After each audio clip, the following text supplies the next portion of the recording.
Tô vendo um homem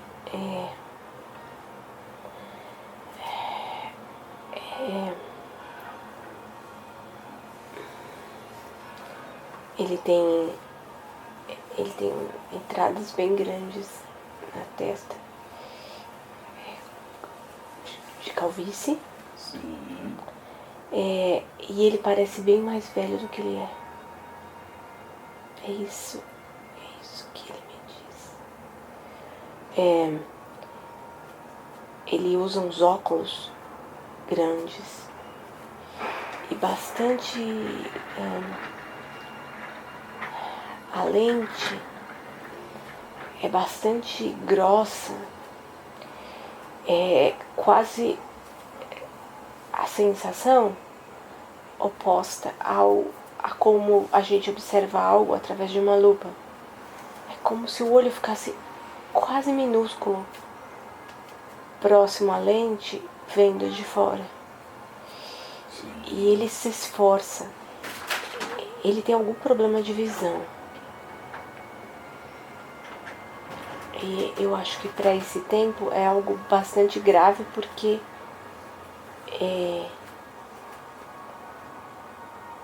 talvez não tenha tanta opção de ajuste.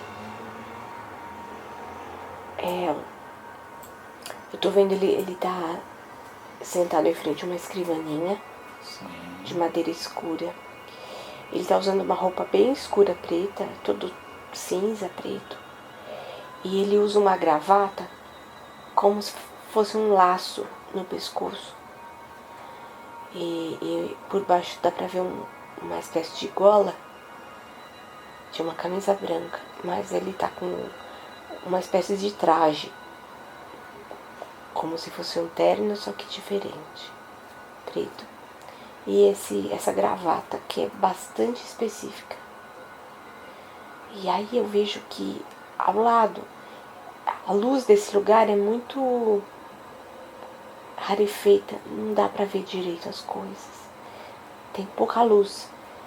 Embora lá fora dá pra ver que é dia, mas é um lugar escuro e com móveis escuros.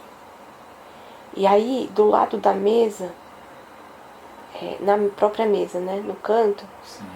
tem uma lamparina, é uma vela, bastante, com a chama bastante forte. E eu vejo ele molhando a caneta, o pincel, acho que é uma caneta. E ele molha rápido e ele escreve muito. Eu não entendo o que é isso que ele faz, mas me parecem cálculos, muitos cálculos.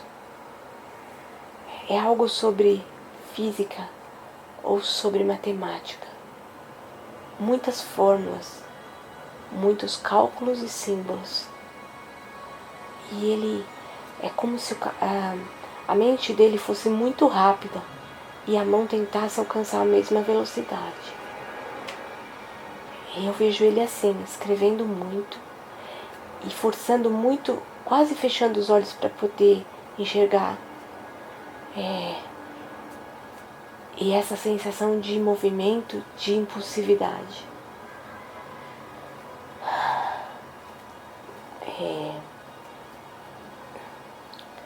Eu vejo que uma mulher bate na porta, diz para ele que o jantar já está servido. Ele agradece sem falar. Ele não é uma pessoa de muitas palavras. E ele continua ali. Aí, depois de um tempo, essa mulher bate de novo. É uma mulher que parece mais velha que ele. Ela diz: meu filho, deixei o seu prato separado. Vá comer antes que esfrie. Você já está aí há muitas horas. ele diz obrigado. E ele continua ali. É como se fosse uma compulsão, ele não consegue parar. Ele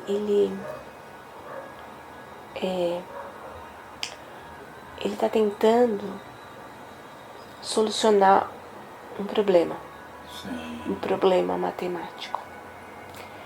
E que é algo que ele já tenta há um tempo.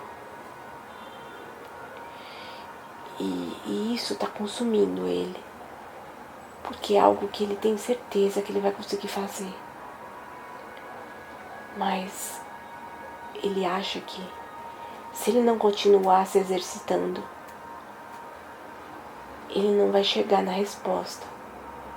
Então ele acha que cada vez mais o esforço dele tem que ser maior. Que ele não está dando o suficiente para poder resolver esse problema. É uma sensação estranha porque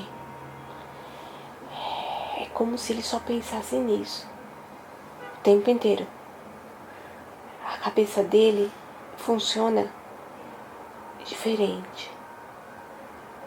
Eu não vejo nenhum tipo de emoção, nenhum tipo de pensamento sobre outra pessoa ou uma situação.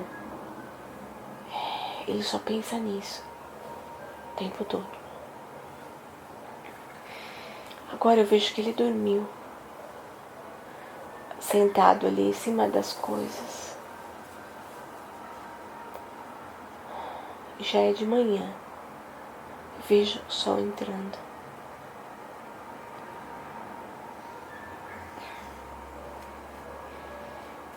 Aí eu vejo a mulher abrindo a porta.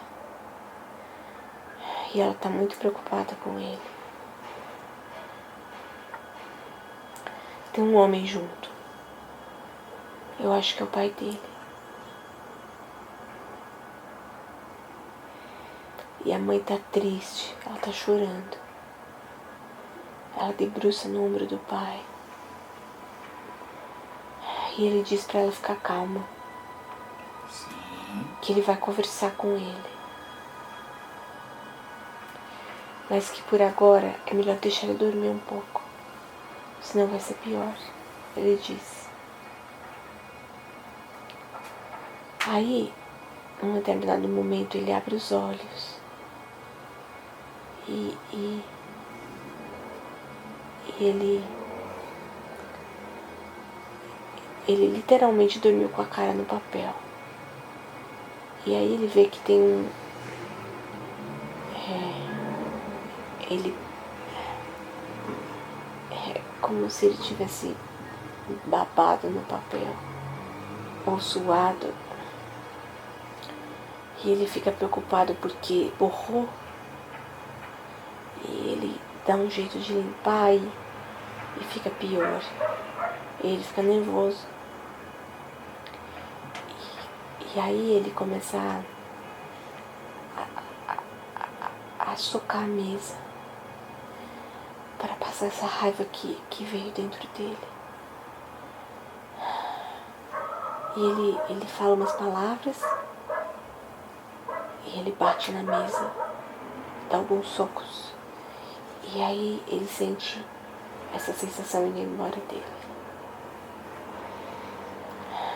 Ele sai dali, ele sente cheiro de café. Não sei se é exatamente café, mas é alguma coisa quente e que ele quer beber. E ele vai até a cozinha. Nessa cozinha eu vejo uma coisa que parece um forno a lenha.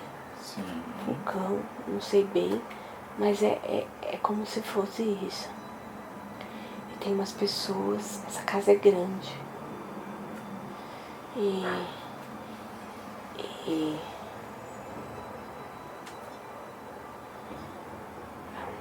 os pais dele trabalham nessa casa. É de alguém rico, muito rico. Ele cresceu ali. E eles moram num agregado, como se fosse a casa dos empregados. E a família gosta dele. Tanto que colocou ele nas mesmas escolas, com os mesmos professores dos filhos. Por isso ele conseguiu se desenvolver tanto intelectualmente. Só que ele não consegue interagir com as pessoas. Ele já tentou muito. Agora ele parou de tentar. E a mãe dele fica muito preocupada com ele. Aí ele está sentado nessa mesa da cozinha, tomando alguma coisa. E o pai dele senta. O pai dele tem umas coisas na mão. Eu acho que o pai dele lida com cavalos. Aí o pai dele diz para ele: meu filho,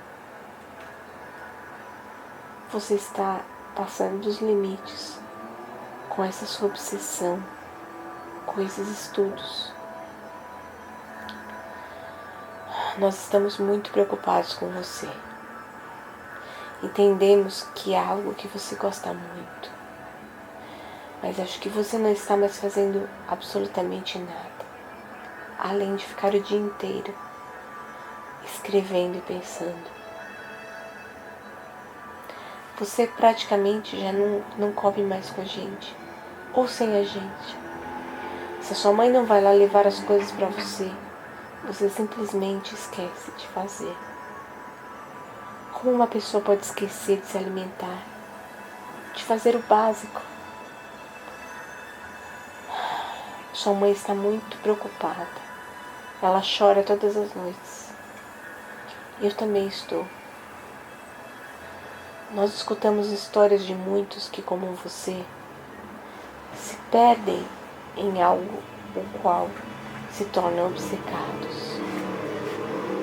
E aí entram na doença, na loucura mesmo.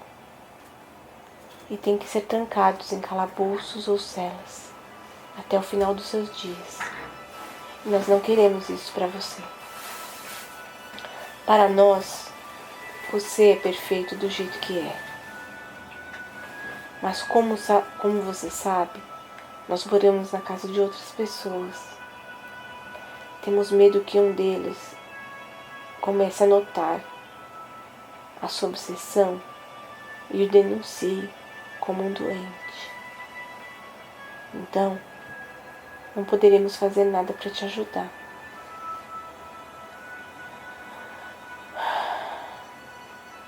Aí o pai segura no braço dele.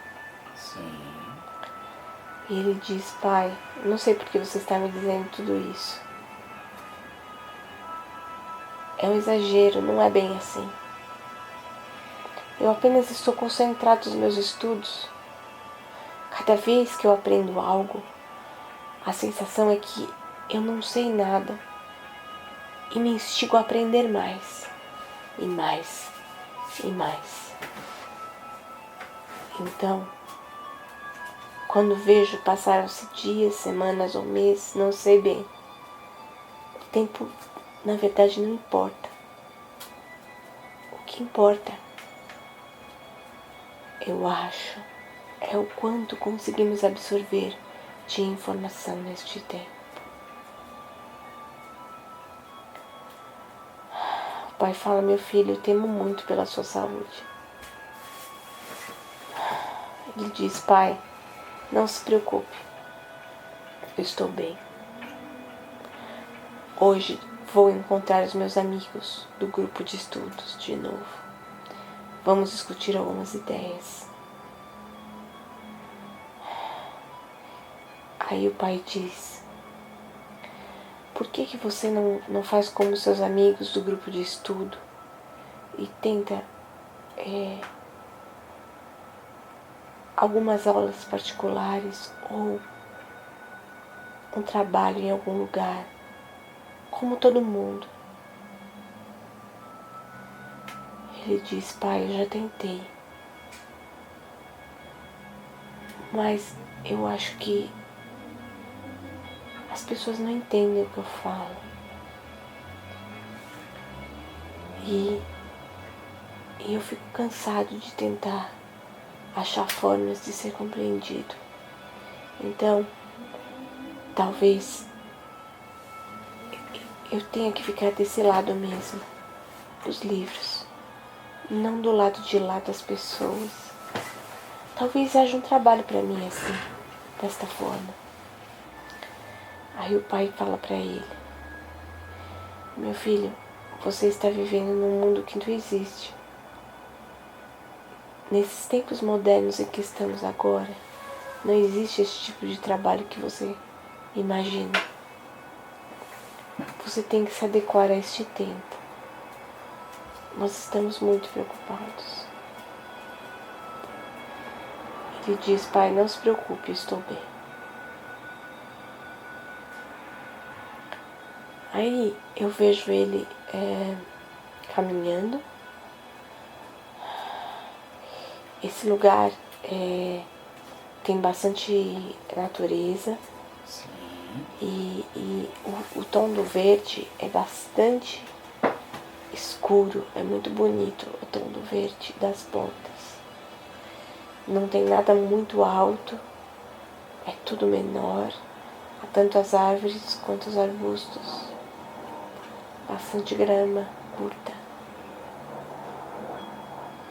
E eu vejo ele caminhando com alguns livros embaixo do braço. Eu vejo ele sentando embaixo de uma árvore, abrindo um dos cadernos dos livros dele e começou a anotar algumas coisas. Ele tem muitas ideias e ele tem que toda hora parar para escrever. Mas as ideias dele, ele transforma em números. Eu não vejo nenhuma palavra escrita, só cálculos. Muitos cálculos. Muitos.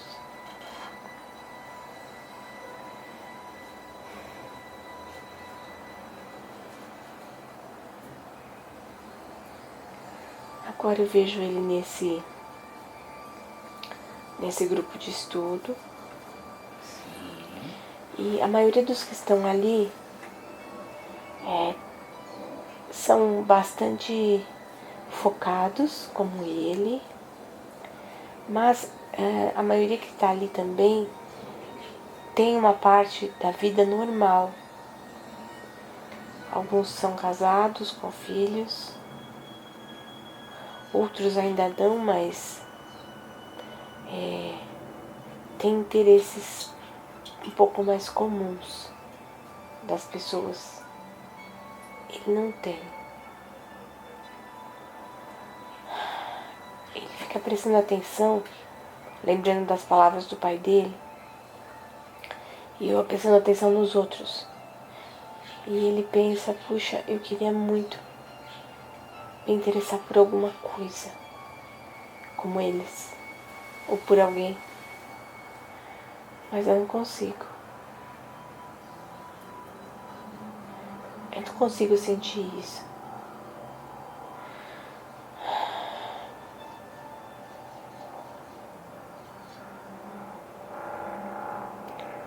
E aí ele deixa esses pensamentos pra lá e volta a focar nos cálculos dele.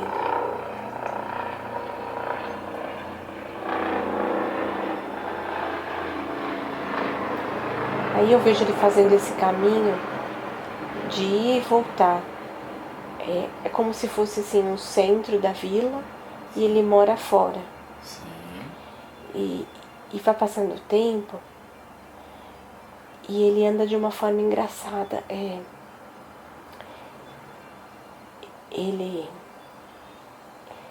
põe os livros pendurados do lado, embaixo do braço, como se fosse uma espécie de bolsa, mas é um amarrado.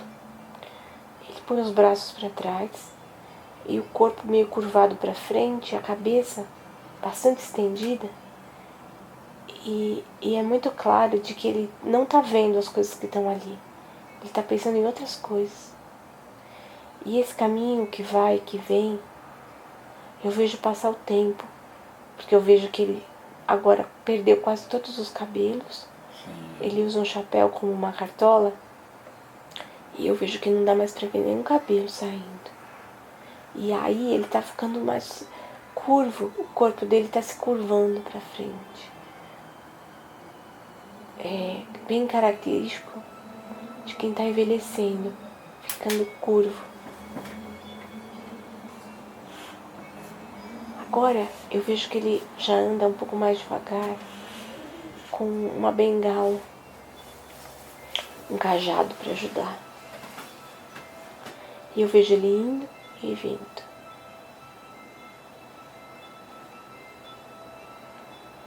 Aí agora eu vejo ele no meio do caminho e ele para ver umas crianças brincando. E as crianças estão brincando, jogando uma para outra, uma bola. E ele fica olhando aquilo e na verdade ele não está vendo as crianças. Ele está pensando nas crianças, cada uma delas como um ponto, e essa bola como uma variável que vai de um ponto ao outro. E aí ele teve uma ideia sobre um cálculo. Aí ele tomou um susto, como se ele caísse em si assim muito rápido. As crianças começaram a pegar a lama do chão e jogar nele.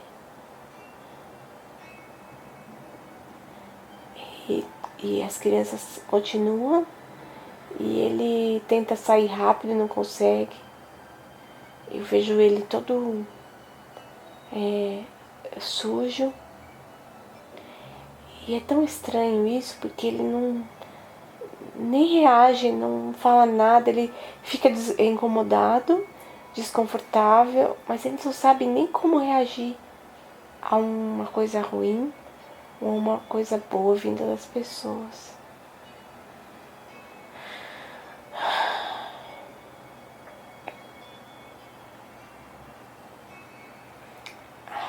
E ele tá tentando se limpar. Aí ele... Essa terra, essa lama, Sim. teve uma bola que foi bem na cara dele e sujou o óculos. E o óculos realmente é muito grosso. Ele tirou o óculos para limpar e continuou sujo porque era lama molhada. E aí agora ele não está conseguindo enxergar nada. E ele está tentando continuar indo embora.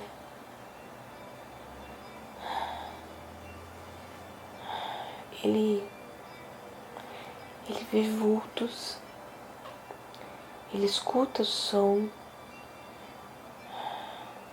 É quase como se ele fosse completamente cego, sem os óculos. Não no escuro, mas sem conseguir ver exatamente o que está na frente. E aí isso começa a dar uma sensação ruim nele. Uma angústia, quase um desespero. Uma sensação muito ruim. Ele começa a falar. Ele começa a tentar chamar alguém. Sim. Ele sabe que ele está perto de casa, mas ele está confuso com relação à direção que ele tem que tomar. E ele começa a chamar. Ele percebe que tem gente passando,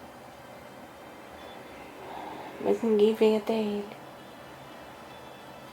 Ele diz: por favor, me ajude, por favor, não estou conseguindo enxergar. Por favor.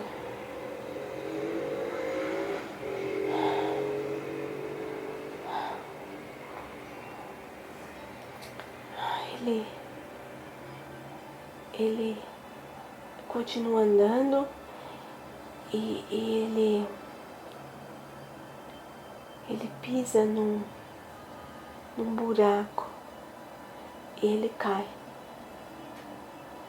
E ele tenta levantar, mas eu acho que choveu. O chão está bastante lamacento. Ele não consegue ver se o cajado dele está perto ou longe. Ele não consegue ver onde caiu o óculos que estava na mão dele.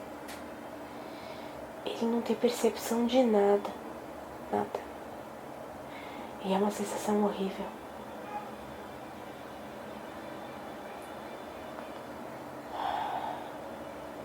Ele fica ali no chão tentando levantar. E aí ele percebe que alguém vem se aproximando. E ele escuta a pessoa falando: venham ajudar, venham ajudar. O homem caiu. A cabeça está sangrando. Ajudem aqui. E aí quando ele escuta essa voz, ele sente uma alegria tão grande.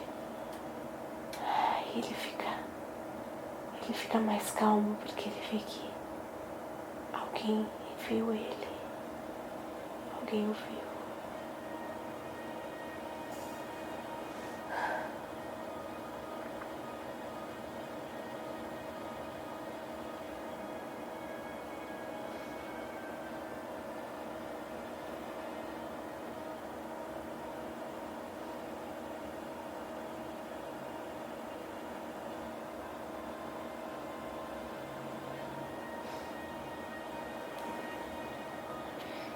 Ele abre os olhos. Sim. Ele ainda não está enxergando direito, mas bem melhor do que antes. Ele passa a mão no rosto e vê que está sem os óculos. Mas mesmo assim, ele está enxergando até razoavelmente bem. Ele não consegue ver muito definido, mas ele vê que ele está deitado numa cama. E tem pessoas ali, tem vozes. Ele percebe um grande clarão de luz em direção a ele.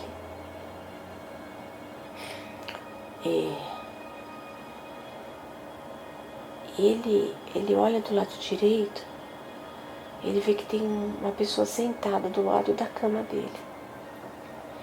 Ele não consegue ver o rosto direito. Ele percebe que é um homem. E o homem toca na mão dele. E ele tem uma sensação muito boa, muito tranquila. E o homem diz para ele: meu irmão, como vai você?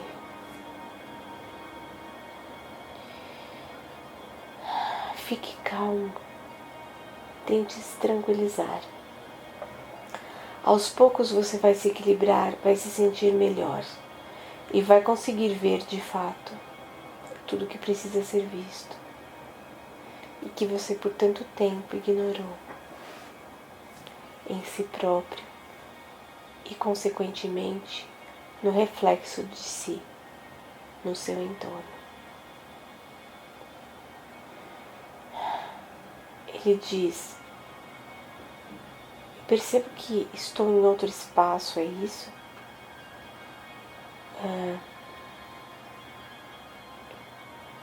Não quero parecer estúpido, mas talvez eu tenha morrido?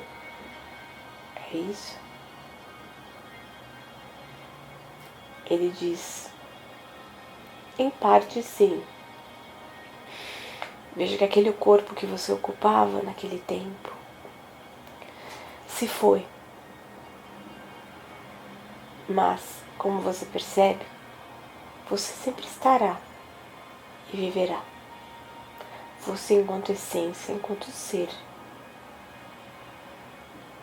Ele diz: mas se eu estava num corpo que talvez já estivesse velho e não funcionava completamente bem, pelo gasto da idade, dos anos, Talvez então, agora que estou fora dele, eu não deveria ver perfeitamente, sem precisar de óculos ou de outros instrumentos? Ele diz: quando o espírito fica tantos anos preso a um corpo, tão enraizado a ele e ao seu entorno, acreditando que a verdade absoluta é aquela em que se vive, a terrena, quando se sai dele, demora também um tempo para o espírito entender e desacreditar de tudo aquilo em que enraizou-se há tanto tempo. Muitos que sofrem dores crônicas, na passagem continuam com as dores, até se desconectarem completamente da energia delas. Você, por muito tempo, fisicamente tinha problemas de visão, mas os problemas de visão físicos eram reflexos do seu interior, que também se negava a ver de fato, de uma forma maior, a sua presença naquele mundo e a presença dos que estavam em volta, tornando-se impossível ser visto e ver, assim como tornando-se impossível ser visto pelos outros e também vê-los de fato. A cegueira do corpo foi o reflexo da cegueira do espírito. Você, embora estivesse naquele tempo, não estava realmente lá. Focou-se somente numa parte do que poderia ter sido. E era muito bom, de verdade. Mas esqueceu-se de ver que poderia abrir outras possibilidades. Não estou dizendo isso para culpá-lo ou julgá-lo. Estou apenas lhe mostrando, de uma forma externa, simplesmente como um fato, como foi esta encarnação. Você terá bastante tempo para pensar sobre isso, até sair daqui e ir para um outro plano, no qual poderá aplicar-se mais nos estudos e nos projetos do próximo retorno. Aí ele diz: mas então, eu tenho como consertar isso? Talvez tentar fazer outras coisas? Em outro momento? É isso que você está me dizendo? Ele diz: sim, é isso. Todas as falhas, vamos dizer assim, as dificuldades em cada tempo, são propósitos para o próximo. Sempre é conectado, é visceral a nossa essência, que sempre continuemos evoluindo, sempre. Sempre o caminho é para frente. Ele diz: puxa, então, talvez eu tenha que pensar melhor em como dividir o foco das coisas, seria isso? Ele diz: talvez sim, talvez não. Não é algo para se tirar uma conclusão assim, mas é algo que vai ecoar dentro de você e você vai saber o que fazer. Mas lembre-se, você não estará sozinho, não precisará ficar com tudo aí sem trocar as informações. Às vezes, uma coisa que pensamos e ruminamos dentro de nós, quando dividida, toma uma outra forma, uma proporção, maior ou menor, expande.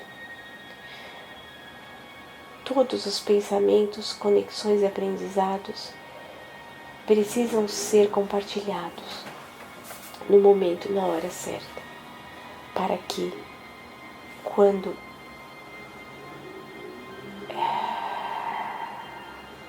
com um bom propósito, se multipliquem, ecoem e cheguem no lugar certo, na hora certa.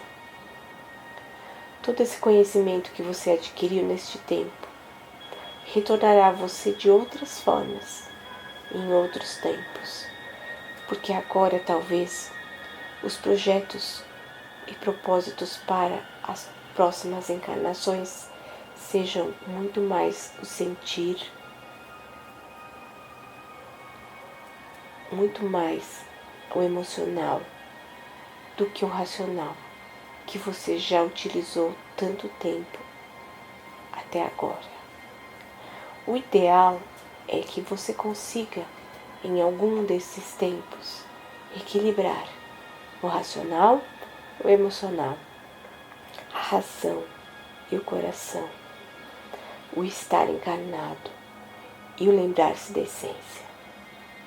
Este é o maior exercício para todos, exatamente todos os que vão e estão lá, nos tempos encarnados.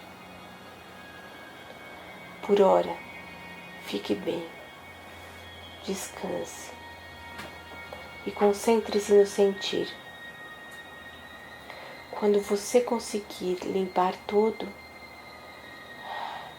esta névoa, esta fumaça, esta fuligem que ficou aí dentro de você, ocultando os sentimentos, as emoções, você verá que, ao abrir os olhos e ao observar as coisas, cada vez mais você as verá com clareza, porque as verá de forma inteira, então parcialmente, como tem visto nesses últimos tempos. Ele agradece e ele se sente nesse momento como se ele tivesse mergulhado numa água muito morna, tranquila, como se ele estivesse flutuando nessa água. Ele sente o calor da luz como se fosse um sol que bate no rosto. Ele pensa, puxa, como isso é possível se de fato agora eu não tenho mais corpo? E ao mesmo tempo, ele entende que ele não tem que questionar tudo. Ele tem que sentir, entender e continuar. Muitas coisas não são para serem entendidas no momento em que se sente, e somente após a absorção e o entendimento delas de forma completa dentro do seu ser, no tempo em que a alma e o corpo estiverem com a conexão certa, o entendimento acontece.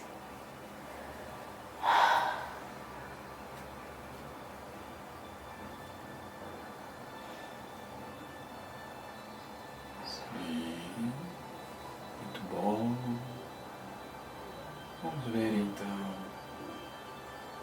antes de encerrar, se o mentor espiritual complementa com alguma orientação, alguma recomendação espiritual daquele momento no mundo espiritual, ou para a vida de agora, da Adriana. Vamos ver se você capta. Ele diz: pondere, seja flexível, permita-se mudar de opinião e continue.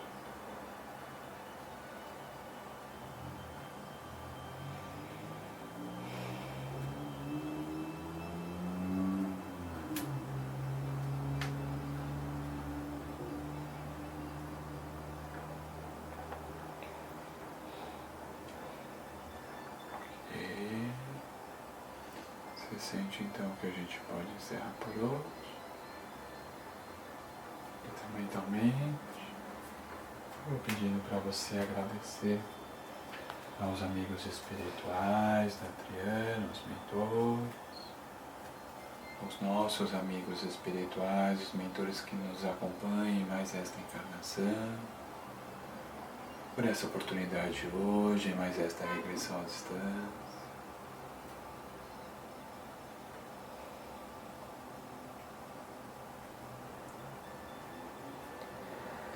Devagarzinho vai voltando.